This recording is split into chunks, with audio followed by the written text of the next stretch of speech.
ദിവസം നമ്മൾ ഓതിയത് 2 ആയത്തുകളായിരുന്നു. മുഴുവനായിട്ട് ഇത് വിശദീകരിച്ചിട്ടില്ല, അതിന്റെ ബാക്കി ഭാഗം പറയാനുണ്ട്.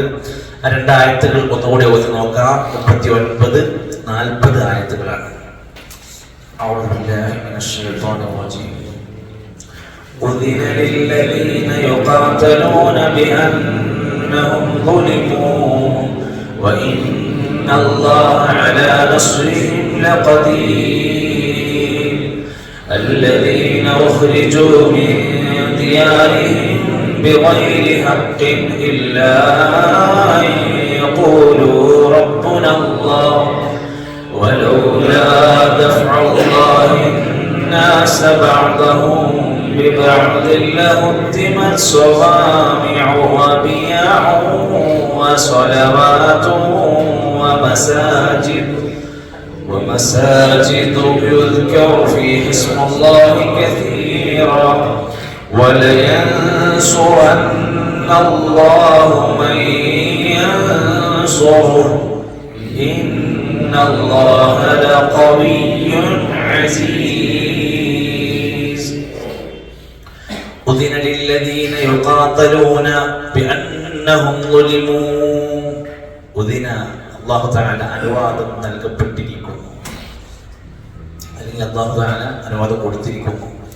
ആർക്ക്? ലില്ലദീന, ഒരു കൂട്ടം ആളുകൾക്ക്, യുഖാതിലൂന, അവർ പോരടിക്കുന്നവരാണ്, ബിഅന്നഹും ളുലിമു, അവർ ആക്രമിക്കപ്പെട്ടതിന്റെ പേരിൽ, ഇങ്ങോട്ട് അക്രമം കിട്ടിയതിന്റെ ഭാഗമായി അങ്ങോട്ട് പ്രതിരോധിച്ചവരാണവർ. അത് അല്ലാഹു അനുവാദം കൊടുത്തിട്ടുണ്ട്. വഇന്നല്ലാഹ അലാ നസ്രിഹിം ലഖദീർ, അല്ലാഹു അവരെ സഹായിക്കാൻ കഴിവുള്ളവരാണ്. എന്തിനാണ് അവരെങ്ങനെ ആളുകൾ ആക്രമിക്കുന്നത്? എന്തിനാണ് ഇവർക്ക് നാട്ടിൽ നിന്ന് ഇത്ര ശല്യം ഉണ്ടാകുന്നത്? അല്ലദീന, അവർ ഉഖ്രിജൂ മിൻ ദിയാരിഹിം, വീട്ടിൽ നിന്ന് പുറത്താക്കപ്പെട്ടവരാണ്. ഒരു കാരണവുമില്ലാതെ, ന്യായവുമില്ലാതെ, ഹക്കുമില്ലാതെ, ഇല്ല ഒരു കാരണമുണ്ട്. അയ്യപ്പോലോ, അവർ പറഞ്ഞിട്ടുണ്ട്, റബ്ബുനല്ലാഹ്, ഞങ്ങളുടെ റബ്ബ് അല്ലാഹ് ജനങ്ങളോട് പ്രഖ്യാപിച്ചിട്ടുണ്ട്. അതല്ലാത്ത ഒരു കുറ്റവും അവർ ചെയ്തിട്ടില്ല. എന്തിനായിരുന്നു മഹാനായ ബിലാൽ റളിയല്ലാഹു അൻഹുവിന്റെ ശരീരത്തിൽ ഇത്രയേറെ മർദ്ദനങ്ങൾ സഹിക്കേണ്ടി വന്നത്? എന്ത് വാക്ക് പറഞ്ഞതിന്റെ പേരിലാണ്? റബ്ബുനല്ലാഹ് എന്ന് പറഞ്ഞതിന്റെ പേരിലാണ്. നമ്മളൊരു ആദർശം നമ്മുടെ നാട്ടിലൊരു ഗ്രൂപ്പിൽ, ഒരു നമ്മുടെ കുടുംബത്തിൽ, നമ്മുടെ അയൽവാസികൾ, അയാളൊന്ന് മുഖം മാറുമ്പോൾ പോലും നമുക്ക് എത്ര വിഷമമാണല്ലേ. എന്നിട്ട് പിന്നെ മിണ്ടാതിരിക്കുക, ഞാൻ ആദർശം പറയുന്നില്ല, ഇനി ഞാനത് പറയൂല, ഇനി ഞാൻ ഗ്രൂപ്പിൽ കൊണ്ടൂല എന്നൊക്കെ പറഞ്ഞിട്ട് നമ്മളൊരു പക്ഷെ ആദർശം പറയുന്നിടത്തുനിന്ന് പിറകിലായാലും ഉണ്ടാകുന്ന ആപത്താലോചിക്കുക. അവരെ വീട്ടിൽ നിന്ന് പുറത്താക്കുകയാണ്, ശരീരത്തിൽ മർദ്ദിക്കുകയാണ്. എല്ലാ പ്രതിസന്ധിയും. സുമയ്യ റളിയല്ലാഹു അൻഹ ഇസ്ലാമിലെ ഒന്നാമതായി ഷഹീദത്തായ വനിതയാണ്. അവരുടെ ശരീരത്തിൽ അനുഭവിച്ച പച്ച, നമ്മൾ പറയില്ലേ, ഒരാള് ശരിക്ക് വേദനാ സംഹാരികളില്ലാതെ ഒരാളെ സർജറി ചെയ്താലുള്ള അവസ്ഥ എന്തായിരിക്കും? പച്ച ശരീരത്തിൽ ഇരുമ്പിന്റെ തണ്ടുകൾ കയറ്റുന്നത്. എന്ത് പ്രഖ്യാപിച്ചതിന്റെ പേരില്ല? ഞങ്ങൾ അല്ലാഹുവിനെ ആരാധിക്കുള്ളൂ എന്ന് പ്രഖ്യാപിച്ചതിന്റെ പേരിലാണ്. ഖബ്ബാബ് റളിയല്ലാഹു അൻഹുവിന്റെ ചരിത്രത്തിൽ കാണാൻ സാധിക്കും, മുതുകത്ത് 30-ലേറെ ദ്വാരങ്ങൾ ഉണ്ടായിരുന്നു. ഉമർ റളിയല്ലാഹുവിന്റെ കാലത്ത് അദ്ദേഹത്തിന്റെ ഷോൾഡറിൽ ഉണ്ടായിരുന്ന തുണി അറിയാതെ ഒന്ന് താഴേക്ക് വലിഞ്ഞപ്പോ ആ മുറിപ്പാടുകൾ ഇങ്ങനെ ഓരോന്ന് കണ്ടപ്പോ ചോദിക്കണ്ട, എന്തിനാണ് ഖബ്ബാബ് ഇത് ഇങ്ങനെ കിട്ടിയത്? അദ്ദേഹം പറയുന്നത്, അന്ന് എന്റെ ശരീരത്തിൽ വെച്ച ചൂടാക്കി വെച്ച കമ്പികളുടെ അടയാളങ്ങളാണ്. അത് കാണാതിരിക്കാൻ വേണ്ടി, ആരോടും കാണാതിരിക്കാൻ വേണ്ടി പലപ്പോഴായി അദ്ദേഹം എപ്പോഴും മൂടിപ്പൊതിച്ച് നടക്കാറുണ്ടായിരുന്നു. ഓരോ സഹാബിമാരുടെയും ജീവിത ചരിത്രം വായിക്കുന്നിടത്ത് കാണാൻ സാധിക്കും, അവരവരുടെ നാട്ടിൽ പോയിട്ട് റബ്ബുനല്ലാഹ് എന്ന ആദർശം പ്രഖ്യാപിച്ചതിന്റെ പേരിലാണ് നാട്ടിൽ നിന്ന് പുറത്താക്കുന്നത്. നമുക്ക് നമ്മുടെ നാട്ടിലൊന്നും ഒരു പ്രശ്നം ഉണ്ടാവില്ല, നമ്മളുണ്ടാതെ നടന്ന നമ്മൾക്ക് നല്ല ജനകീയനാവും, നല്ല കുടുംബത്തിലും നല്ല സ്വീകാര്യതയും. അള്ളാന്റെ മുമ്പിൽ നമ്മൾ ഈ ഒരൊറ്റ കാരണത്തിന്റെ പേരിൽ നിന്ദരാകപ്പെടും. ആദർശം പറയാതെ, ഹക്ക് പറയാതെ, തൗഹീദ് പറയാതെ, ഇസ്ലാം പറയാതെ നമ്മളെല്ലാ സ്വീകാര്യതർക്കും വേണ്ടി മിണ്ടാതെ നടന്നാൽ നമ്മൾ അള്ളാന്റെ മുമ്പിൽ നിന്ദരായി മാറാം. ഇവർക്കോ അള്ളാഹു അനുവാദം കൊടുക്കുകയാണ്, നിങ്ങൾ റബ്ബുനെന്ന് പ്രഖ്യാപിച്ചതിന്റെ പേരിലാണ്. ഇനി അല്ലാഹു തആല ഒരു പൊതു തത്വം പറയാണ്. ഈ നാട്ടില് ചില ആൾക്കാർ ഇങ്ങനെ ഭയങ്കരമായ മേൽക്കോയ്മയും അതുപോലെ തന്നെ അവര് നല്ല അക്രമങ്ങൾ ചെയ്യുക, ജനങ്ങളെ നശിപ്പിക്കുക, ബുദ്ധിമുട്ടിക്കുക. അപ്പൊ ബാക്കിയുള്ളവരൊക്കെ അടിമകളെ പോലെ നിന്ന് തല്ലുകൊള്ളാനായിട്ട് നടക്കണോ? അല്ലാഹു പറയാണ് അല്ല. വലൗലാ ദഫഉല്ലാഹി الناس بعضهم ببعض ولولا دفع الله الناس بعضهم ببعض لهدمت صوامع وبيع وصلوات ومساجد يذكر فيها اسم الله كثيرا ولينصرن الله من ينصره إن الله لقوي عزيز ولولا دفع الله الله تعالى دفع ചെയ്തില്ലായിരുന്നുവെങ്കിൽ, ദഫഅ ചെയ്യുക എന്ന് പറഞ്ഞാൽ പ്രതിരോധിക്കുക, തടയുക, തടുക്കുക എന്നൊക്കെ അർത്ഥത്തിനാണ് ദഫഅ എന്ന് പറയുക. ഖുർആനിലെ പല സ്ഥലങ്ങളിലും കാണാൻ സാധിക്കും. തൊട്ട് മുമ്പിലെ ആയത്തിൽ തന്നെ ദഫഅനെ പറ്റി പറഞ്ഞു. യുദാഫിഉ ഇന്നല്ലാഹ യുദാഫിഉ എന്ന് പറഞ്ഞതൊക്കെ അതിന്റെ ഭാഗമാണ്. വലൗലാ ദഫഉല്ലാഹി അല്ലാഹു തആല തടഞ്ഞില്ലായിരുന്നുവെങ്കിൽ അന്നാസ ജനങ്ങളെ, 39-ാമത്തെ ആയത്തിന്റെ വലൗലാ ദഫഉല്ലാഹി അന്നാസ അല്ലാഹു തആല തടഞ്ഞില്ലായിരുന്നുവെങ്കിൽ അന്നാസ മനുഷ്യന്മാരെ എങ്ങനെ തടയാൻ? ബഅ്ളഹും ചിലരെ, ബിബഅ്ളിൻ ചിലരെ കൊണ്ട്. ഇവിടെ ചിലരുടെ ശർറ് തടുക്കാൻ വേണ്ടി അല്ലാഹു ചില ആൾക്കാരെ ഇവിടെ വിട്ടിട്ടുണ്ട്. അത് അല്ലാഹുവിന്റെ ഒരു പ്രകൃതി നിയമമാണ്. ഫിറഔനിന്റെ ക്രൂരതകൾ ഒരു ഭാഗത്തുണ്ട്. അവന്റെ ക്രൂരതകൾക്ക് ഒരു പ്രതിരോധം തീർക്കാൻ അല്ലാഹു വേറെ ഒരാളോട് ഇറക്കിയിട്ടുണ്ട്, മൂസാ നബി അലൈഹിസ്സലാത്തു വസ്സലാം. അതുപോലെ തന്നെ നമുക്ക് വേണമെങ്കിൽ പറയാൻ പറ്റും, ത്വാലൂത്ത് ഭയങ്കര അപ്പുറത്ത് ധിക്കാരം ചെയ്യുന്ന ആളായിരുന്നു ത്വാലൂത്ത്. അപ്പൊ അല്ലാഹു പകരം വേറൊരാളോട് വരികയാണ്, ജാലൂത്ത്. പിന്നെ ജാലൂത്തിന് സപ്പോർട്ട് ചെയ്യാൻ ദാവൂദ് നബി അലൈഹിസ്സലാമിന്റെ ശക്തി കൊടുത്തു. ഇങ്ങനെ അല്ലാഹു ചില മനുഷ്യന്മാരുടെ എല്ലാ നിലക്കുമുള്ള അക്രമങ്ങൾക്ക് പ്രതിരോധം ഉണ്ടാക്കാൻ ചിലരെ തടുക്കാൻ ചിലരെ അല്ലാഹു തആല ഇവിടെ സംവിധാനിച്ചിട്ടുണ്ട്. ആ സംവിധാനം ഇല്ലായിരുന്നുവെങ്കിൽ, അങ്ങനെ ഇവിടെ ഇല്ലെങ്കിൽ ഇവിടെ ഒരൊറ്റ ആരാധനാ കേന്ദ്രം ഇല്ലാത്ത അവസ്ഥ വരുമായിരുന്നു. കാരണം ഫസാദ് ഉണ്ടാക്കുന്ന, ഫിത്ന ഉണ്ടാക്കുന്ന ആൾക്കാർ ആദ്യം വരിക മതത്തിന്റെ നേർക്ക് വരിക, മതചിഹ്നങ്ങൾക്ക് നേരെ വരിക. ഈ അക്രമകാരികളായ ഏത് മനുഷ്യന്മാരും ഏത് കലാപക്കാരും ആദ്യം ഓടി വരിക ആരാധനാലയങ്ങളുടെ മേലേക്കും. അത് മുസ്ലിം ആരാധനാലയമാണെന്നൊന്നുമില്ല. അല്ലാഹുവിന്റെ ഖുർആൻ പറയാണ്, അവർ പൊളിച്ച് തകർക്കപ്പെടുമായിരുന്നു. പൊളിക്കുക, തകർക്കുക. 1992 ഡിസംബർ 6 ഇന്ത്യയുടെ ഏറ്റവും പ്രധാനപ്പെട്ട ഒരു കേന്ദ്രമായിരുന്ന ബാബരി മസ്ജിദ് പൊളിച്ച് തകർക്കപ്പെട്ടു. അതിന്റെ വേദന, അതിന്റെ സങ്കടം ഇനി കാണുകില്ല നാമാ ബാബരി, ഇനി കേൾക്കൂല നാമാ ബാങ്കുലി. ആ പാട്ട് മാത്രം കേട്ടാൽ മതി. എന്താണ് ആ പള്ളിക്കുണ്ടായ ചരിത്രത്തിന്റെ പ്രാധാന്യം എന്നറിയാൻ മതി. ഒരു മനുഷ്യൻ, അന്ന് നമ്മുടെ ഒരു ജനാധിപത്യ രാജ്യത്ത് ജീവിക്കുന്ന മുസ്ലിമായ മനുഷ്യന്മാരുടെ ഒരു വല്ലാത്ത പ്രതീക്ഷയായിരുന്ന ഒരു കേന്ദ്രമായിരുന്നു ബാബരി മസ്ജിദ്. അതങ്ങ് പൊളിക്കപ്പെട്ടു.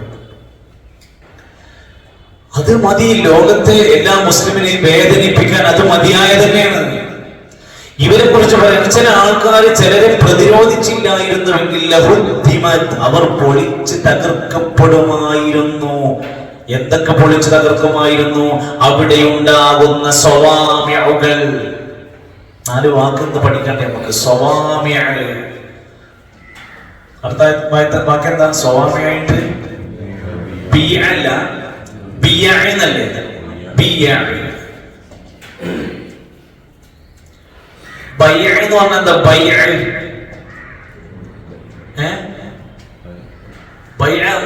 ഇഷ്ടമുള്ള പരിപാടി, ബിസിനസ്, ചോട്ടോ. അടുത്ത വാക്ക് എന്താ? സ്വലവാത്തുൻ. അടുത്ത വാക്ക് മസാജിദുൻ. അവര് ഈ ചില ആൾക്കാരെ കൊണ്ട് പ്രതിരോധിച്ചിട്ടില്ലെങ്കിൽ എന്തായി കൊണ്ടാണ് പറയുന്നത്? സ്വവാമിയുടെ മുഴുവൻ തകർക്കുമായിരുന്നു. സന്യാസി മഠങ്ങൾ,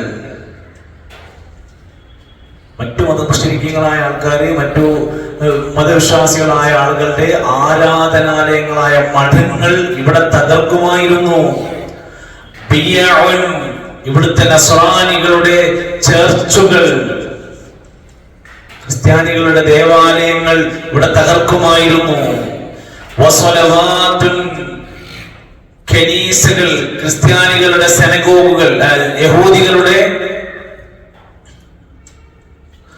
യഹൂദികളുടെ ജൂതന്മാരുടെ കനായിസുകൾ, സെനഗോഗുകൾ, അവരുടെ പള്ളികൾ, ആരാധനാ കേന്ദ്രങ്ങൾ ഇവിടെ തകർക്കുമായിരുന്നു. വമസാജിദ, പള്ളികൾ തകർക്കുമായിരുന്നു. അഹൂദിൽ അടക്കപ്പെട്ടു. മഠങ്ങൾ, ക്രൈസ്തവ ദേവാലയങ്ങൾ, യഹൂദ ദേവാലയങ്ങൾ, മുസ്ലിം ദേവാലയങ്ങൾ, മുസ്ലിം അല്ലാഹുവിനെ ആരാധിക്കുന്ന ഭവനങ്ങൾ, ഇതൊക്കെ പൊളിച്ച് തകർക്കുമായിരുന്നു. ഇവിടെ ഒറ്റ മനുഷ്യന്മാർക്ക്, ഒറ്റ മതങ്ങൾ കൂടെ ജീവിക്കാൻ പറ്റൂലായിരുന്നു. അള്ളാഹ് ചില ആൾക്കാരെ വെച്ച് പ്രതിരോധിക്കുന്നതുണ്ടായത് കൊണ്ട് ഇത് നമ്മളൊക്കെ ഇന്ത്യനകത്തൊക്കെ ചരിത്രപരമായി പഠിക്കേണ്ട വാർത്തകളാണ് ഇതൊക്കെ. ഇബ്നു കസീർ റഹ്മത്തുള്ളാഹി പറയണേ, ഈ ആയത്തിന് ഈ ഒരു ആശയതലം ഇങ്ങനെ ഉണ്ട്. ഇനി ഈ പ്രയോഗത്തിൽ തന്നെ ഒരു പ്രസക്തി ഉണ്ട്. കുറഞ്ഞ ആൾക്കാരുള്ളതാണ് ആദ്യം പറഞ്ഞത്, സ്വവാമ്യ. പിന്നെ കുറച്ചുകൂടി ആള് കൂടുതലുള്ള സ്ഥലം രണ്ടാമത് പറഞ്ഞു. പിന്നെ കുറച്ചുകൂടി ആളുകൾ കൂടുന്നതായ മൂന്നാമത്തെ സ്ഥാനം പറഞ്ഞു. പിന്നെ നാലാമത് ഏറ്റവും കൂടുതൽ ആളുകൾ ഇബാദത്ത് ചെയ്യുന്നത്, ദിവസവും 5 നേരം വന്ന് ആളുകൾ വൃത്തിയാക്കി ശുദ്ധിയാക്കി ആരാധനത്തിൽ പ്രവേശിച്ചുകൊണ്ട് കൂടുതൽ ആളുകൾ അല്ലാഹുവിനെ സ്മരിക്കുന്നത് നാലാമത് പറഞ്ഞു. പറഞ്ഞ വാക്ക് അങ്ങനെയാണ്. ഈ ആയത്തിന്റെ പശ്ചാത്തലത്തിൽ അവിടുന്ന് തഫ്സീറുകളിൽ കൊടുത്തിരിക്കുന്ന പ്രയോഗം കാണാൻ സാധിക്കും. ഇതെല്ലാം ഈ ആയത്തിന്റെ പശ്ചാത്തലത്തിൽ ഇവയെല്ലാം തന്നെ ഇതിൽ ഉൾപ്പെടുന്നതാണ്. ഈ പല നിലക്കുമുള്ള ആരാധനാലയങ്ങൾ മുഴുവൻ തകർക്കുന്ന അവസ്ഥയിലേക്ക് വരുമായിരുന്നു. അതിനു പകരം അള്ളാഹ് ചില ആൾക്കാർക്ക് ചിലരേക്കാൾ ചില കഴിവും ശേഷിയൊക്കെ കൊടുത്തതുകൊണ്ട് ഇവിടെ രണ്ടും ബാലൻസ് ചെയ്ത് പോവുകയാണ്. സ്വലവാത്ത് എന്ന് പറഞ്ഞാൽ നമ്മൾ നിസ്കാരം എന്നാണ് പറയാറുള്ളത്. ഇവിടെ ആരാധനാലയങ്ങളുടെ പേരുമായി ബന്ധപ്പെട്ട് കനായിസുകൾ, ഇബ്നു അബ്ബാസ് റളിയല്ലാഹു അൻഹു പറയുന്ന കനായിസ്, ക്രിസ്ത്യൻ യഹൂദികളുടെ ചർച്ചുകൾക്കാണ് കനായിസ് എന്ന് പറയാറ്. അവർ അതിനെ വിശേഷിപ്പിക്കാറുള്ള പേരാണ് സ്വലവാത്ത് എന്നത്. പിന്നെ മുജാഹിദ് റഹിമഹുല്ലാഹ് മസാജിദ് കൊണ്ട് ഉദ്ദേശിച്ചത് ഫഖീറുൽ മുസ്ലിമീൻ, അത് മുസ്ലിമീങ്ങൾക്ക് ഉള്ള ആ പള്ളി തന്നെയാണ്. അതിൽ അല്ലാഹുവിനെ സ്മരിക്കുന്നു. ഏറ്റവും കൂടുതൽ ആളുകൾ ആ പള്ളിയിലേക്ക് മടങ്ങി ചെന്നുകൊണ്ട്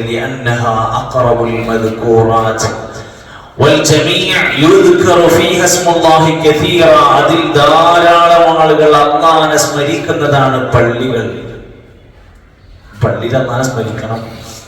പള്ളിയിൽ അല്ലാഹുവിന്റെ ദിക്ർ ഉണ്ടാവണം, അല്ലാഹുവിനോട് പ്രാർത്ഥനകൾ ഉണ്ടാവണം. പലപ്പോഴായി നമ്മുടെ സാധാരണഗതിയിൽ പറയാറുണ്ട്, ഒരു പുറത്തൊരു സ്ഥലത്ത്, ഒരു വിശ്രമ സ്ഥലത്തിൽ പോയിരിക്കുന്ന പോലെയാണ് പലരും പള്ളിയിൽ. ഒരു വരുന്നുണ്ട്, ഫോൺ കളിച്ചിരിക്കുന്നുണ്ട്, റീൽസ് കണ്ടുകൊണ്ടിരിക്കുന്നുണ്ട്, സുഖമായി കിടന്ന് ഫാനിട്ട് കിടന്നിട്ട് പലരും കാണലുണ്ട്. പറയുമ്പോൾ ചിലപ്പോൾ ആളുകൾക്ക് ഒരു മുഷപ്പും വേദനയുടെ പ്രയാസമൊക്കെ ഉണ്ടാവും. ചിലരോടൊക്കെ പറയേണ്ടി വന്നിട്ടുണ്ട്. പ്രത്യേകിച്ചും നമ്മുടെ ഈ പരിസരത്തുള്ള ഷോപ്പുകളിലും കടയിലും ഒക്കെ വർക്ക് ചെയ്യുന്ന ഈ നിലക്കുള്ള എളിമയായ ബോധമില്ലാത്ത കുറേ ആൾക്കാർ. അവർക്ക് പള്ളി എന്താണെന്ന് വെച്ചാൽ അവർക്കത് അറിയാം. അവർ പഠിപ്പിക്കപ്പെട്ടിട്ടില്ല. പള്ളി എന്താണെന്ന് പഠിപ്പിക്കപ്പെട്ടിട്ടില്ല. ധാരാളമായി അല്ലാഹുവിന്റെ നാമം സ്മരിക്കപ്പെടുന്ന കേന്ദ്രങ്ങളാണ്. സല്ലല്ലാഹു അലൈഹി വസല്ലം മദീനത്തിൽ പോന്നു. മദീനയിൽ ചെയ്ത പ്രധാനപ്പെട്ട പണി എന്തറിയോ? പള്ളി ഉണ്ടാക്കലെന്ന്. ചെറുതും വലുതുമായ ഒട്ടനേകം പള്ളി ഉണ്ടാക്കലെന്ന് നിബിധങ്ങളുടെ മദീനത്തെ പ്രധാനപ്പെട്ട പണി. അന്നൊരു പള്ളി ഉണ്ടാക്കിയാൽ അതിന്റെ അർത്ഥം എന്താണെന്നറിയോ? അവിടെ ഒരു വലിയ സമുച്ചയം എന്നൊന്നും ആവശ്യമില്ല. അവിടെ അതിൽ സകാത്ത് പെടും, സ്വതക്കന്റെ കാര്യങ്ങൾ ചെയ്യും, അതിൽ കുടുംബ മസ്ലഹത്തുകൾ ഉണ്ടാക്കും, എല്ലാത്തിനും വീടില്ലാത്തവന്റെ വീടതാകും, ആ യാത്രക്കാരന്റെ ഇടത്താവളം അതാകും. നമ്മുടെ നാട്ടിലെ പള്ളികളുണ്ട്, നമ്മളൊക്കെ യാത്ര പോകുന്ന ആളാണ്. ആ ഒന്ന് ബാത്റൂമ് കയറിയിട്ടൊന്ന് കാര്യം സാധിക്കണം എന്നുണ്ടെങ്കിൽ ആദ്യം പോയിട്ട് ഇമാമിന്റെ റൂമിൽ പോയിട്ട് മൂപ്പരൊന്ന് ചായ മേടിക്കണം. മൂപ്പരങ്ങാരെ എവിടെയെങ്കിലും പോയി കഴിച്ചെങ്കിൽ അന്ന് ആ പള്ളിത്തെ റൂമിന്റെ ആ ചാവി കിട്ടില്ല. മൂത്രപ്പര വരെ ക്ലോസ് ചെയ്ത് പോണ മനുഷ്യന്മാർക്ക് നിസ്കാര സമയത്ത് മാത്രം തുറക്കുക, ബാക്കി സമയത്ത് പോയിട്ടില്ല. എന്താ കാരണം? കാരണം വൃത്തികേടാക്കാണ്. ആരെങ്കിലും വൃത്തികേടാക്കി പോണത് കൊണ്ട് പിന്നെ വരുന്ന മുഴുവൻ ആൾക്കാരും അത് സഹിക്കണം എന്നാണോ? അത് വേറെ ചില വിഷയമാണ്. പള്ളികൾ വലിയ ആശ്വാസത്തിന്റെ കേന്ദ്രമായി മാറി. അത് പൊതുജനങ്ങൾക്ക്, പ്രത്യേകിച്ച് യാത്രക്കാർക്ക്, നാട്ടില് വീടില്ലാതെ പ്രയാസപ്പെടുന്നവർക്കൊക്കെ ഒരു സാന്ത്വനമാകാൻ, മസ്ലഹത്തുണ്ടാവാൻ, ചർച്ച ചെയ്യാനൊക്കെ പറ്റുന്ന കേന്ദ്രമായി മാറുക. അല്ലാഹുവിന്റെ നാമങ്ങൾ ധാരാളമായി സ്മരിക്കപ്പെടുന്നതാണ് ആ പള്ളികൾ, ആ കേന്ദ്രങ്ങൾ എന്നറിയുന്നത്. എന്നിട്ട് പറയാണ്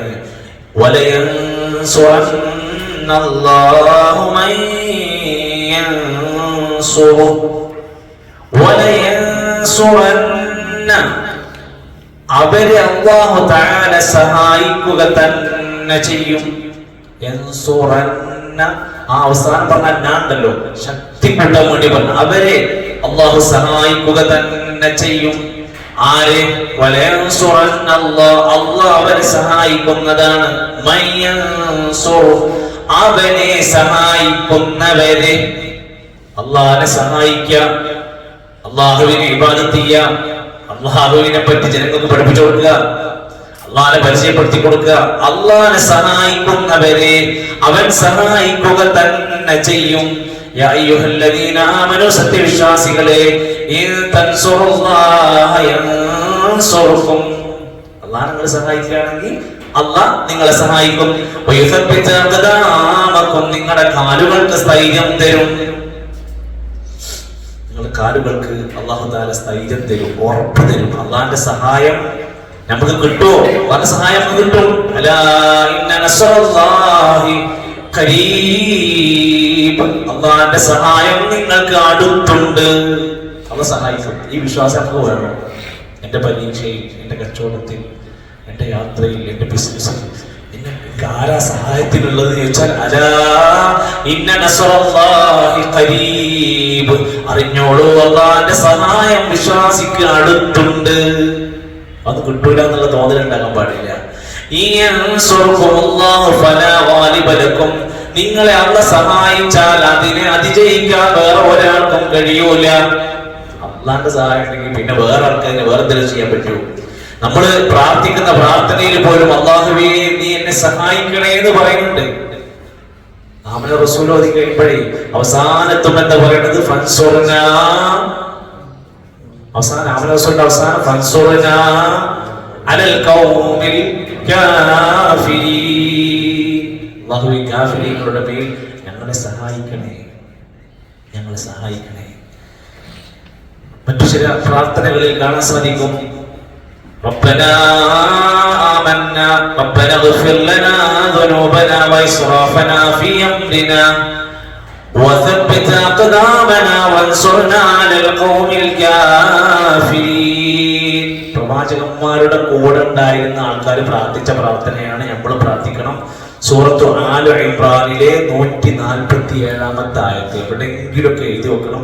സൂറത്തു ആൽ ഇംറാനിലെ 147 ആയത്ത് സത്യവിശ്വാസികളായി പ്രവാചകന്മാരുടെ കൂടെ ഉണ്ടായിരുന്ന ആളുകൾ എല്ലാവിധ സംഘടനകളും പ്രതിസന്ധികളൊക്കെ വരുന്നതിന്റെ ഇടയിൽ അള്ളാഹിനോട് സഹായം ചോദിച്ച് പ്രാർത്ഥിച്ച പ്രാർത്ഥനയാണ് ربنا اغفر لنا ذنوبنا وإسرافنا في أمرنا.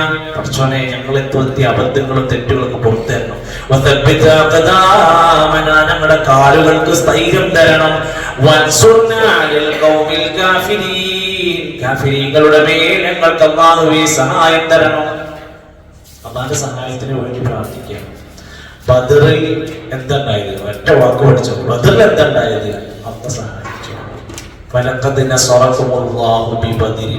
ഒരു യുദ്ധത്തിന്റെയും പേര് ഖുർആനിൽ പറയാറില്ല പൊതുവെ, പക്ഷെ ബദറിന്റെ പേര് പറഞ്ഞു. വലഖദ് നസറകുമുല്ലാഹു ബിബദരി. ബദറിൽ വെച്ചുകൊണ്ട് നിങ്ങളെ അള്ള സഹായിച്ചു. അള്ളാന്റെ സഹായം കിട്ടി. ആ സഹായമാണ് മലായിക്കത്തുകൾ ഇറങ്ങിയിട്ട് മുഅ്മിനീങ്ങളുടെ കയ്യും കാലും ആയ മാതിരി അവിടുന്നും ഇവിടുന്നും പ്രഹരമേൽക്കായിരുന്നു. ആരാണ് അടിച്ചത്, ആരാണ് തല്ലിയത് നമുക്ക് കാണാൻ പറ്റാത്ത രൂപത്തിൽ ഒരു ഭയപ്പാടോടുകൂടി ബോധമറ്റുകൂടെ രംഗം അതിൽ കാണാൻ സാധിക്കും. അതുപോലെ തന്നെ ത്വാലൂത്ത് ജാലൂത്ത് ഞാൻ നേരത്തെ പറഞ്ഞില്ലേ, അങ്ങനെ ദാവൂദ് നബി അലൈഹി സ്വലാം ഈ ആക്രമണം ഉണ്ടായ സമയത്ത് ഖതല ദാവൂദ ജാലൂത്തിനെ ഈ ദാവൂദ് നബി അലൈഹി സ്വലാം കൊന്നുകളയുന്ന ഒരു രംഗമുണ്ട്. അപ്പോ ഈ വല്ലാത്ത ശല്യമായി അവിടുത്തെ അവസ്ഥ കയറി വന്നപ്പോ അവിടുത്തെ നല്ലവരായ മനുഷ്യന്മാര് പ്രാർത്ഥിച്ചു അത്രേ, റബ്ബനാ افرغ علينا صبرا وثبت اقدامنا وانصرنا على القوم الكافرين. അൽ-ബഖറയിലെ 250-ാമത്തെ ആയത്ത്. നമുക്ക് നമ്മുടെ നാട്ടില് നമ്മുടെ കുടുംബത്തില് അങ്ങനെ ഒരു നമ്മളെ വേട്ടയാടപ്പെടുന്ന, നമ്മളെ ആക്രമിക്കപ്പെടുന്ന, നമുക്ക് സ്ഥൈര്യത നഷ്ടപ്പെടുന്ന ഘട്ടം വന്നാൽ പറയാനുള്ള വാക്കാണ് റബ്ബനാ ഫിരിഗ് അലൈനാ സബ്റൻ വതബ്ബിത് അഖദാമനാ. റബ്ബനാ ഫിരിഗ് അലൈനാ സബ്റൻ വതബ്ബിത് അഖദാമനാ. ഞങ്ങൾക്ക് നല്ല ക്ഷമ തരണേ, ഞങ്ങളുടെ കാലുകൾക്ക് സ്ഥൈര്യം തരണേ, ശത്രുക്കളായ കാഫിരീങ്ങളുടെ മേൽ ഞങ്ങൾക്ക് സഹായം തരണേ. ഇതിനൊക്കെ പറയുന്ന വാക്കാണ് അല്ലാഹു സഹായിക്കുന്നതാണ്, അവര് തീർച്ചയായും സഹായിക്കും. അവനെ തിരിച്ച് സഹായിക്കുന്നവരെ അള്ളാഹ് സഹായിക്കും. നമ്മൾ അള്ളാന്റെ സഹായികളാകുക. എന്താ പണി? അള്ളാഹ് പറഞ്ഞതൊക്കെ ഇങ്ങനെ ചെയ്യുക. അള്ളാന്റെ നമ്മളെ ഏൽപ്പിച്ച പണി അള്ളാന്റെ അടിമകൾ എന്ന നിലയ്ക്ക് കൃത്യമായിട്ട് മനോഹരമായിട്ട് ചെയ്യും. അപ്പൊ നമ്മൾ ഇങ്ങനെ സഹായിക്കും. എങ്ങനെ സഹായിക്കും? നമ്മൾ അറിയാത്ത സഹായങ്ങൾ, നമ്മൾ പ്രതീക്ഷിക്കാത്ത സഹായങ്ങൾ. ഇപ്പൊ അടുത്തൊരു ക്യാമ്പ് നടത്തി നമ്മുടെ പ്രവർത്തകന്മാരായ സംഘാടകന്മാരായ ആളുകൾ മാത്രം, സ്വകാര്യമായ 10 ആൾ മാത്രമേ ഉള്ളൂ. ഓരോരുത്തരും ഈ പ്രാസ്ഥാനിക രംഗത്ത് വന്നതും എന്തൊക്കെയാണ് അനുഭവിച്ചതും അങ്ങനെ പറയുമ്പോൾ ഓരോരുത്തരും പറയുന്ന അവരുടെ അവസ്ഥകൾ അവരുടെ. ഒരാൾ പറയണം, അദ്ദേഹം ഒരു ജോലി സ്ഥലത്ത് നിന്ന് മേലത്തെ ഒരു ബിൽഡിങ്ങിന്റെ ഉള്ളിൽ താഴേക്ക് വീണു. താഴേക്കൂടെ അദ്ദേഹമാണ് വീടിന്റെ കുടുംബനാഥൻ. അയാളുടെ ഭാര്യ വീട് നോക്കുന്നത് അദ്ദേഹമാണ്. അദ്ദേഹത്തിന്റെ സ്വന്തം കുടുംബത്തിൽ നോക്കുന്നത് ഭാരിച്ച ഉത്തരവാദിത്തമുള്ള മനുഷ്യൻ. ഈ മനുഷ്യൻ ആ ബിൽഡിങ്ങിന്റെ മേലെ കുറച്ച് താഴേക്ക് വീണു, നല്ലൊരു പരിക്ക് പറ്റി. ഹോസ്പിറ്റലിൽ എത്തിയിട്ട് സർജറി ചെയ്യണം എന്നുള്ള അവസ്ഥയ്ക്ക് വന്നു. ഇയാളടുത്ത് ഈ ദിവസം ജോലിക്ക് പോണ ഇയാൾക്ക് ഒരിക്കലും താങ്ങാൻ പറ്റാത്ത വലിയൊരു സർജറി ചെയ്യേണ്ട ഘട്ടം. ആശുപത്രിയിലെ കാര്യങ്ങളെല്ലാം കഴിഞ്ഞ് അദ്ദേഹത്തിന് സംഭവം കൊടുത്തതിന്റെ സ്ലിപ്പ് കൊടുത്ത സമയത്ത് എത്ര രൂപയാകും, എത്ര എമൗണ്ട് ആകും എന്ന് പറഞ്ഞു. അദ്ദേഹം തലയിൽ കൈവച്ച് ഞാൻ എങ്ങനെ ചെയ്യാൻ, ഞാൻ എവിടേക്ക് പോകാനാണെന്ന് വിചാരിച്ചു നിൽക്കുക. സ്വാഭാവികമായും അദ്ദേഹം ഈ ഒരു പ്രാസ്ഥാനികമായ ബന്ധത്തിന്റെ ഉള്ളിൽ കിടക്കുന്നത് കൊണ്ട് കുടുംബക്കാരും നാട്ടുകാർക്ക് വരുന്നതിന് മുമ്പ് നമ്മുടെ ചില ആൾക്കാർ എന്താണ് സംഭവിച്ചത്, എന്താണ് കാര്യങ്ങളൊക്കെ ചോദിച്ച് കാര്യങ്ങളൊക്കെ പറഞ്ഞു. വന്ന ആൾക്കാർ തിരിച്ചു പോയി. പിന്നെ അദ്ദേഹത്തെ ഫോൺ വിളിച്ചിട്ട് പറഞ്ഞു, നിങ്ങൾക്ക് അവിടെ എന്താണ് ഹോസ്പിറ്റലിൽ ചെലവഴിക്കുന്നത് നിങ്ങൾ നോക്കണ്ട, നിങ്ങളത് ചെയ്തോളൂ, എൻ്റെ ഫണ്ട് റെഡി ആയിട്ടുണ്ട്. അദ്ദേഹം പറയണേ, ഞാൻ ആകെ അഭിമാനം കൊണ്ടെന്നൊക്കെ പറഞ്ഞു. നമ്മളല്ലേ അപ്രതീക്ഷിതമായി ഞാൻ എൻ്റെ പ്രിയപ്പെട്ട മുഅ്മിനീങ്ങളിൽ എൻ്റെ കൂടെയുള്ളവരിൽ ഞാൻ അഭിമാനം കൊണ്ടുപോയി, ഞാൻ ആകെ അത്ഭുതപ്പെട്ടു പോയി. ഇന്നും അദ്ദേഹം ഞങ്ങളുടെ യോഗത്തിന് വരും. നടക്കാൻ കഴിയാത്ത ആ കാലം കൊണ്ട് അദ്ദേഹം ഇന്ന് കൃത്യമായിട്ട് 40-30 കിലോമീറ്റർ ഓടി അദ്ദേഹം മീറ്റിംഗിൽ അദ്ദേഹം പറയണം, എനിക്ക് ഇതിൽ വല്ലാത്ത ഊർജം കിട്ടി, അള്ളാന്റെ വല്ലാത്ത സഹായം കിട്ടി. അപ്പൊ ഇവിടെ നമുക്കൊക്കെ ഇതിന് ഒട്ടനേകം സംഭവങ്ങൾ നമ്മളൊക്കെ ജീവിതത്തിൽ പഠിച്ചു. നമ്മൾ അറിയാത്ത ചില സഹായങ്ങൾ, ഓരോ കൊടുക്കുകളിൽ കയറിപ്പോകാൻ പറ്റാത്തവർക്ക് എങ്ങനെയോ ചില അത്ഭുതകരമായ മാറ്റങ്ങൾ, മാറാത്ത രോഗങ്ങൾ മാറിപ്പോണവർ, മരണവാക്കിൽ നിന്ന് തിരിച്ചു പോന്നവർ, ഒരിക്കലും രക്ഷപ്പെടാത്ത അപകടങ്ങളിൽ നിന്ന് രക്ഷപ്പെട്ടു പോന്നവർ. അള്ളാഹു എല്ലാവിധ ശവകളിൽ നിന്ന് എല്ലാം കാത്തുരക്ഷിക്കുമാറാകട്ടെ. അള്ളാന്റെ സഹായം കിട്ടുന്ന പണി നമ്മുടെ മനസ്സിലുണ്ടാവുക എന്നത് അള്ള പറയാണ്. അള്ള ആരാണ് നിങ്ങൾ ധരിച്ചിരിക്കുന്നത്? നമ്മുടെ നാട്ടിലിപ്പോ അള്ളാനെ താറ്റിക്കെട്ടിയിട്ട് വേറുള്ളവരെ പൊന്തിക്കാനും നടക്കുന്നത്. പടച്ചോ ചെയ്യപ്പെടവര് ലോകം നിയന്ത്രിക്കുന്നത് CM പോലെ. പിന്നെ എന്തിനു മരിക്കുന്നു വേണ്ട, ഇപ്പൊ ജീവിച്ചിരിക്കുന്ന ആൾക്കാരെ കുറിച്ച് ഇപ്പൊ എന്തൊക്കെയാ പാടി നടന്നുകൊണ്ടിരിക്കുന്ന ആലോചിച്ചു. എല്ലാ പോലീസുകളും കൊടുത്തുകൊണ്ടിരിക്കുക. സൃഷ്ടികൾക്ക് വലിയ അമിത പ്രാധാന്യം കൊടുത്ത് സൃഷ്ടി പൂജ നടത്തുന്ന അവസ്ഥയിലേക്ക് മാറിക്കൊണ്ടിരിക്കുക. അല്ലാഹ് ആരാണ്?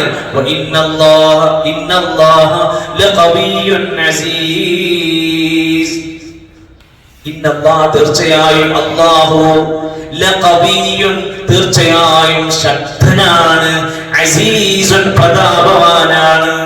ശക്തവാൻ തന്നെയാണ്, പ്രതാപശാലിയാണ്, ഇസ്സത്തുള്ളവനാണ്, കവിയായ റബ്ബാണ്, ഖുവ്വത്തുള്ളവനാണ്. ലഖവിയ്യുൻ അസീസ്. ഈ സൂറത്തിൽ തന്നെ 2 തവണ വന്നിട്ടുണ്ട്. 40-ാമത്തെ ആയത്തിലും 74-ാമത്തെ ആയത്തിലും പറയുന്നുണ്ട് ലഖവിയ്യുൻ അസീസ്. അല്ലാഹ് ശക്തവാനാണ്, കഴിവുള്ളവനാണ്, നല്ല അസീസായ പ്രതാപശാലിയാണ്. ഇന്ന റബ്ബക ഹുവൽ ഖവിയ്യുൽ അസീസ്. സൂറത്ത് ഹൂദിലുണ്ട് വകാന അല്ലാഹു ഖവിയ്യൻ അസീസ. പല ആയത്തുകളിലും ഈ 2 പേര് ഒന്നിച്ചു വന്നിട്ടുണ്ട്. അല്ലാഹ് ശക്തനാണ്, അല്ലാഹ് ഖവിയ്യാണ്, അല്ലാഹ് അസീസാണ്. 4 കാരണങ്ങൾ കൊണ്ടാണ് അല്ലാഹു ശക്തനാണ് എന്ന് പറയുന്നത്. ഒന്ന്, മൗസൂഫുൻ ബിൽ ഖുവ്വതി ലാ യഗ്ലിബുഹു ഗാലിബുൻ. ആ ശക്തിനെ തോൽപ്പിക്കാൻ ആർക്കും കഴിയില്ല.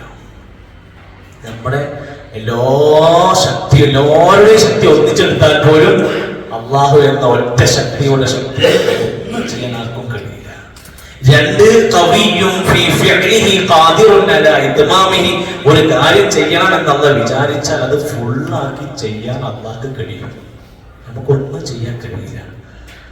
നമുക്ക് എന്തൊക്കെ പവർഫുൾ ആണ്, എന്തൊക്കെ ടെക്നോളജി ഉണ്ട് എന്നൊക്കെ നമ്മൾ പറഞ്ഞാലും നമുക്കത് ഫുള്ളാക്കാൻ കഴിയില്ല. അല്ലാഹ്ക്ക് ഈ ലോകത്ത് മൊത്തം മാറ്റം എന്ന് പറഞ്ഞ നിമിഷങ്ങൾ മതി. മൂന്നാമത്തേത് അല്ലാഹുവിന്റെ എല്ലാ മഹത്വങ്ങളിലും ഭയങ്കര ശക്തിയുണ്ട്. 4, ഒരു ഉപാധികളുമില്ലാത്ത ശക്തിയാണ് അള്ളാന്റെ ശക്തി. നമുക്കൊക്കെ എപ്പോഴാ ശക്തി? ആരോഗ്യം ഉണ്ടെങ്കിൽ കുറച്ച് ശക്തി, ആരോഗ്യം പോയാൽ ശക്തി. ഉപാധികളില്ലാതെ ഒരു നിബന്ധനകളും ഇല്ലാത്ത ശക്തിയാണ് അള്ളാഹുവിനുള്ളത്. ലാ ഹൗല വലാ ഖുവ്വത ഇല്ലാ ബില്ലാഹ് എന്ന് അംഗീകരിക്കുന്നവരാണ് നമ്മൾ. അല്ലാഹു ഖവിയ്യാണ്, അല്ലാഹു അസീസാണ് എന്ന് പഠിക്കുമ്പോൾ അങ്ങനെ മനസ്സിലാക്കിയിട്ട് വേണം നമ്മൾ പഠിക്കാൻ. ആ ആയത്തൊന്നുകൂടി ഒതുക്കിയ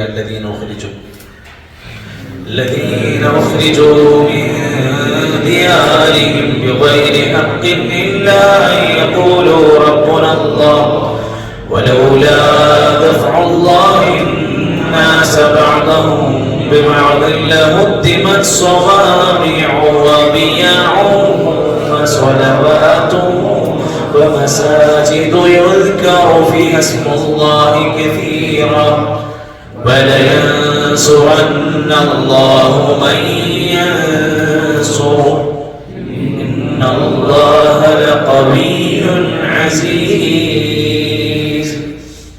അടുത്തത് 41-ാമത്തെ ആയത്താണ് പഠിക്കുന്നത്. അതുകൊണ്ട് ഇൻഷാ അല്ലാഹ് ക്ലാസ് അടുത്ത നമ്മുടെ അവസരത്തിൽ നമുക്ക് ഉപയോഗപ്പെടുത്താം. അൽഹംദുലില്ലാ നമ്മുടെ ടീം ഒന്നിച്ച് വർക്ക് ചെയ്യുമ്പോൾ ഉണ്ടാകുന്ന ഒരു സന്തോഷം പറഞ്ഞറിയിക്കാനില്ലാത്ത വാക്കുകളാണ്. ഇന്നലത്തെ അയൽക്കൂട്ടമൊക്കെ നമ്മളെല്ലാം ഒരുമിച്ച് നിന്നൊരു മനസ്സോടുകൂടെ ഒരു സംരംഭത്തെ ഏറ്റെടുക്കുമ്പോൾ ഉണ്ടാകുന്ന നല്ല നല്ല റിസൾട്ടുകൾ അൽഹംദുലില്ലാ നമുക്ക് കേൾക്കാൻ കഴിയുന്നുണ്ട്. അല്ലാഹു നമ്മെ ഒന്ന് സ്വീകരിക്കുമാറാകട്ടെ. നമ്മുടെ പോരായ്മകൾ അപ്പോൾ നമുക്ക് പുറത്ത് മാപ്പ് നൽകുമാറാകട്ടെ. കഴിഞ്ഞ ആഴ്ചയിൽ നടന്ന അൽവാൻ ഇൻഷാ അല്ലാഹ് അൽഹംദുലില്ലാ അതിൻ്റെ നല്ല പ്രതിധ്വനികൾ വിദ്യാർത്ഥികൾക്കിടയിൽ നല്ലൊരു അന്തരീക്ഷം ഉണ്ടാക്കിയെടുക്കാൻ, നല്ലൊരു സംഘത്തെ വാർത്തെടുക്കാൻ, കുട്ടികൾ നമ്മൾ ഇറങ്ങിയാൽ രക്ഷിതാക്കൾ നമ്മോടൊപ്പം വന്ന് സഹകരിക്കാൻ നിറഞ്ഞ സദസ്സും നല്ല ഫാക്കൽറ്റിയും മനോഹരമായ വേദിയും എല്ലാം ഒരുങ്ങാൻ കഴിഞ്ഞിട്ടുണ്ട്. അല്ലാഹു വിദ്യാർത്ഥികളിൽ അതിൻ്റെ നന്മയും പ്രഭയും ഖൈറും അല്ലാഹു തആല നിലനിർത്തി അനുഗ്രഹിക്കുമാറാകട്ടെ. നമ്മുടെ ഭാവിയിലുള്ള വ്യത്യസ്തങ്ങളായ പ്രോഗ്രാമുകൾ പ്രൊഫൈസ് നമ്മുടെ മുമ്പിൽ വരികയാണ്. കടലുണ്ടിയിലാണ്, നമുക്ക് അടുത്ത സ്ഥലത്താണ്. എത്തിക്കാൻ പറ്റാവുന്ന പ്രൊഫഷണൽ രംഗത്തുള്ള മൊത്തം ആളുകളെ ലിസ്റ്റ് ചെയ്ത് വാഹന സൗകര്യങ്ങൾ ഏർപ്പാട് ചെയ്ത് അവരെയും അവരുടെ ഫാമിലിനെയും എത്തിക്കുമ്പോൾ അവിടെ നിന്നുണ്ടാകുന്ന ഗുണഫലങ്ങൾ വലിയ നേട്ടങ്ങളായിരിക്കും സമൂഹത്തിന് കിട്ടുന്ന. നാട്ടിൽ അറിയപ്പെടുന്ന നല്ലവരായ സ്റ്റാൻഡേർഡുള്ള കുറച്ച് ടീം അള്ളാന്റെ ദീനിലേക്ക് വന്നാൽ കിട്ടുന്ന ഗുണങ്ങൾ ചൊല്ലി. ഡോക്ടർ മുഹമ്മദ് കുട്ടി കണ്ണിയൻ പള്ളിയിലെ ഖത്തീബാണ്. അവിടുത്തെ കൊട്ടക്കൽ അൽമാസിലെയും മഞ്ചേരി ഹോസ്പിറ്റലിലെയൊക്കെ ഓർത്തോ വിഭാഗത്തിന്റെ സർജനാണ്. ഒരേ സമയത്ത് രണ്ട് കാര്യങ്ങൾ. അത് കഴിഞ്ഞാൽ വൈകുന്നേരങ്ങളിൽ ഫ്രീ ടൈമുകളിൽ പിന്നെയും ക്ലിനിക്കിലും പിന്നെയും വീട്ടിൽ പോയിരിക്കുന്നതിന് പകരം കിട്ടുന്ന വിജ്ഞാന സദസ്സുകളിലും വേദികളിലും നന്നായി തീരെ കൊടുത്തുകൊണ്ടിരിക്കണം. എങ്ങനെയാണ് രംഗത്തേക്ക് വന്നത്? ഈ ഒരു മെച്ചപ്പെടുത്തുന്നത്. ഡോക്ടർ സമാൻ, എൻ്റെ തൊണ്ടൻ്റെ സർജറി ചെയ്ത ഡോക്ടർ, ആ രംഗത്ത് ഇന്ന് സ്റ്റേറ്റ് വരെ വർക്ക് ചെയ്യുന്ന ആളാണ്. അയാൾ കോളേജിൻ്റെ പ്രൊഫസറാണ്, ഡോക്ടറാണ്. ഈ കഴിഞ്ഞാൽ വൈകുന്നേരത്തെ സമയത്തെ പണി മീറ്റിങ്ങുകളും ചർച്ചകളും ദീനി രംഗത്തുള്ള പ്രക്ഷോഭമായ അവസ്ഥ. എങ്ങനെയാണ് ഒരാൾ എത്തിക്കാൻ കഴിയുന്നത്? ഈ കഴിവ് കൊടുക്കുമ്പോഴാണ്, ഈ അറിവ് കൊടുക്കുമ്പോഴാണ്. അത് ആ ഫലം മനസ്സിലാക്കിയിട്ട് അതിന്റെ വലിയ നേട്ടം നമ്മൾ പ്രതീക്ഷിച്ചിട്ട് ആ രംഗത്ത് സഹായിക്കാൻ പറ്റുന്ന എല്ലാ മേഖലയും ഉപയോഗപ്പെടുത്തുക. പരമാവധി കോണ്ടാക്ട്സുകളിൽ വിളി ചെയ്യണം, വീട്ടിൽ പോയിട്ട് അവരെ കാണണം, ക്ഷണിക്കണം. പ്രദേശത്ത് എത്രയോ ക്ലിനിക്കുകളുണ്ട്. ഇടയ്ക്കിടയ്ക്ക് കുറേ ഡോക്ടർമാരെ പേരൊക്കെ പറയുന്നുണ്ട്. അപ്പോൾ ഡോക്ടർമാരെ കണ്ട പരിചയമുണ്ട്. അപ്പോൾ ആ ഡോക്ടേഴ്സ്, എഞ്ചിനീയേഴ്സ് മേഖലയിലുള്ള എല്ലാ ടീമിനെയും നമ്മളൊന്ന് പോയി കണ്ട് വിസിറ്റ് ചെയ്ത് ക്ഷണിക്കാനുള്ളത് നമ്മുടെ പണിയാണ്.